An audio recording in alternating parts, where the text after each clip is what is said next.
부모와 자식 간의 갈등이 있을 때 대부분의 경우 대화를 결과가 아닌 원인으로 생각하는 거예요. 행복하기 때문에 대화가 잘 되는 건데 대화가 잘 되면 행복해진다고 생각하는 거예요. 결국은 그 가족은 파탄에 이를 가능성이 있게 돼요. 자식이 멀어지고 싶은 마음 중에서 일정 경우는 극단적인 부모가 만들어내는 게 사실입니다. 그 부모 밑에 있으면요, 누구나 다 멀어지고 싶은 마음을 가지게 되는 겁니다. 특히 우리나라에서 부모 자식 관계는요,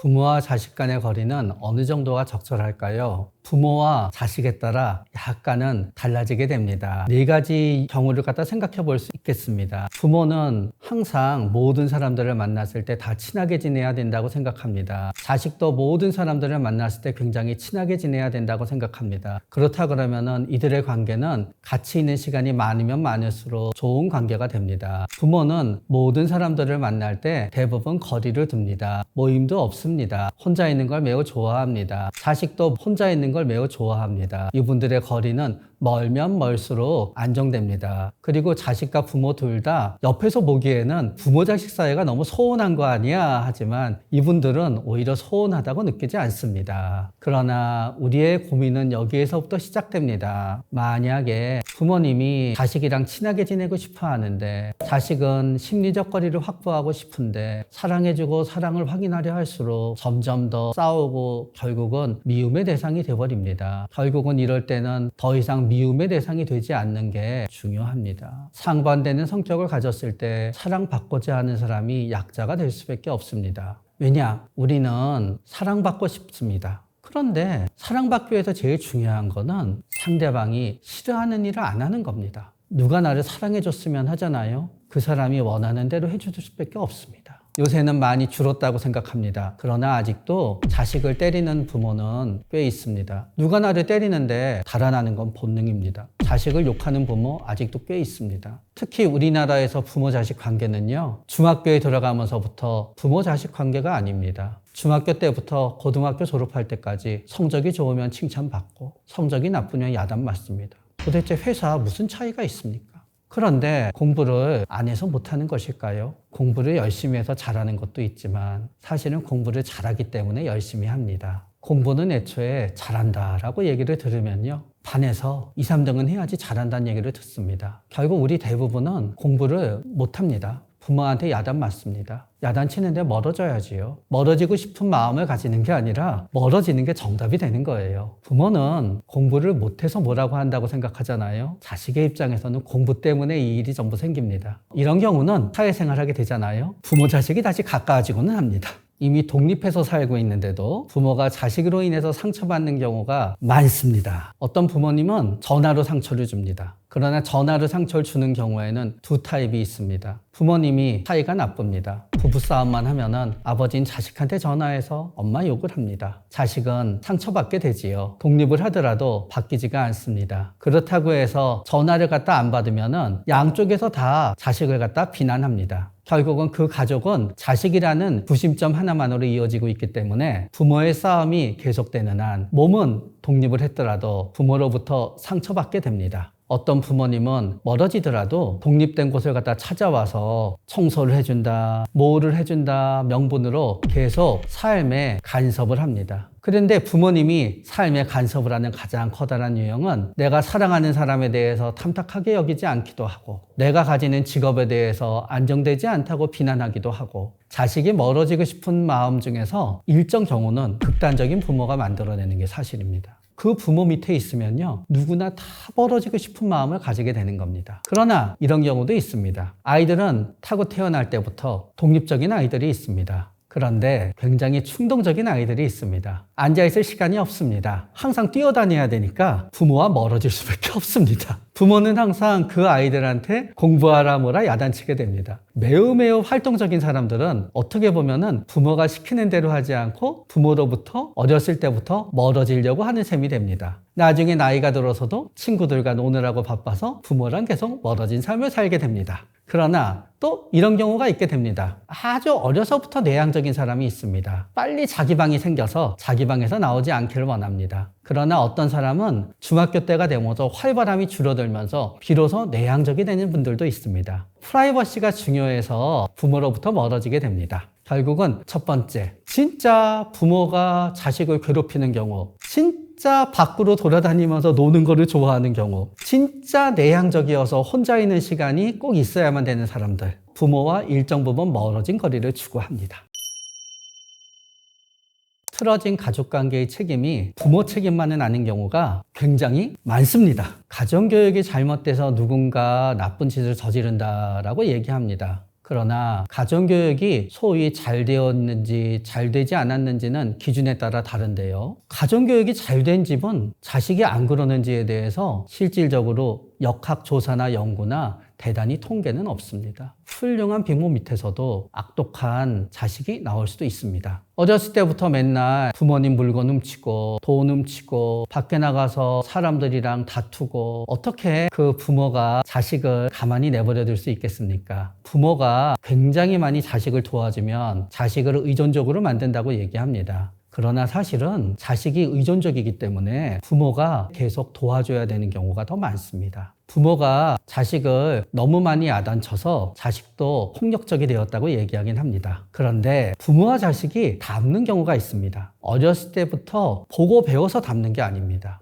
뇌가 닮습니다. 아버지와 아들이 똑같이 복수심이 많은 걸 닮았다 그러면은 서로 너 때문에 이렇게 되었다고 탓을 하게 되지요. 엄마도 의존적이고 딸도 의존적이면은 서로 도와주지 않는다고 탓을 하게 됩니다. 그렇기 때문에 부모와 자식은 함께 영향을 줍니다. 때로는 부모가 자식한테 주는 영향보다 자식이 부모에게 주는 영향이 더 큰 집도 있게 마련입니다. 대화는 어떤 점에 있어서 싸움의 빌미를 마련해 주기도 합니다. 대화로서 서로의 성향을 잘 알아야 되는데 과연 대화로서 그것이 가능한지에 대해서 궁금해하는 분들이 많습니다. 그렇지 않습니다. 서로의 성향을 아는데 한쪽은 대화를 좋아합니다. 한쪽은 대화를 싫어합니다. 그러면 서로의 성향을 갖다 알기 위해서 대화를 추구하는 쪽은 가장 중요한 부분을 놓치고 있는 거지요. 대화를 싫어하는 것 자체가 저분의 성향이 되는 겁니다. 말을 잘하는 사람은 항상 모든 것을 말로 해결하려고 합니다. 본인은 동등한 대화를 한다고 생각하지만 말을 잘 못하고 말하기를 싫어하는 사람의 입장에서는 이미 대화라는 것 자체가 기울어진 땅에 해당이 됩니다. 성향을 갖다 몰라서 문제가 아닌 거예요. 대화만 하면은 서로 싸웁니다. 서로 싸우지 않으려고 하면 역설적으로 대화를 하지 않아야 됩니다. 예를 들어서 부모님도 대화를 좋아합니다. 자녀도 대화를 좋아합니다. 이런 집은 대화가 잘 통합니다. 그러나 이런 집이 행복한 이유는 대화를 통해서 서로를 잘 알기 때문이 아닌 거예요. 부모와 자식의 성품이 이미 대화가 잘 되게끔 태어났기 때문에 대화가 잘 되는 집인 거예요.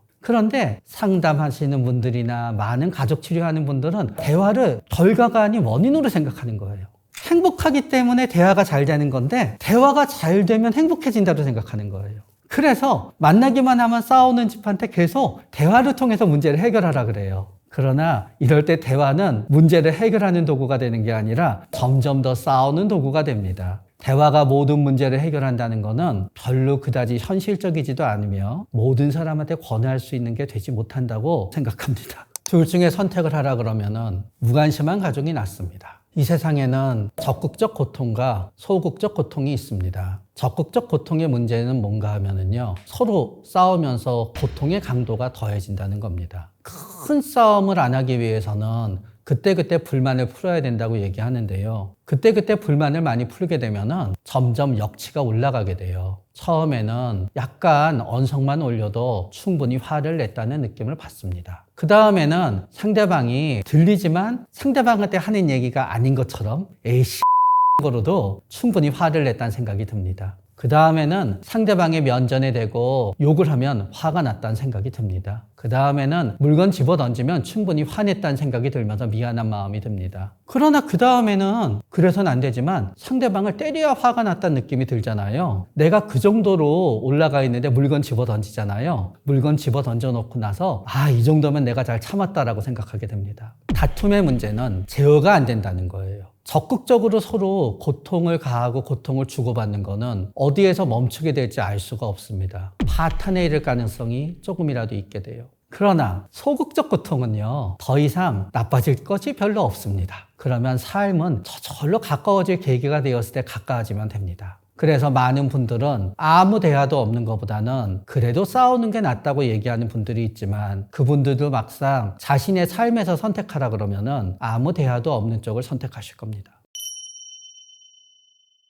부모와 자식 간의 갈등이 있을 때 해결하는 방법은 없습니다. 조금이라도 줄이는 방법은 있습니다. 만나기만 하면 싸운다. 덜 만나면 안 싸웁니다. 그래서 저는 이렇게 충고하는 수가 있습니다. 어떤 집은 부모랑 자식이 만났는데 3시간까지는 안 싸웁니다. 3시간부터는 할 말이 없다가 보니까 부모가 참았던 말을 말할 거리가 없으니까 이제 하기 시작합니다. 직장은 어떻게 할 거니? 뭐는 어떻게 할 거니? 외식을 해서 서로 만나면 안 싸웁니다. 식당에서 눈치를 주니까 일어나야 되거든요. 부모 자식 간에 상당히 많은 싸움의 장소는 차입니다. 어디에 1시간 가게 되면 1시간 동안 벗어날 수가 없습니다. 차가 아닌 다른 곳에서 얘기를 하잖아요. 감정이 힘들어지면 적당히 화장실에서 가고 막 야단칠 때 스마트폰 안 보면은 자식도 여기까지 욕이 차오릅니다. 그래요, 엄만 얘기하세요. 난 동영상 볼게요 하고 있으니까 그나마 욕이 안 나오는 거예요. 부모 자식 간에 갈등을 줄이는 방법이 있습니다. 서로 약속을 하지 마십시오.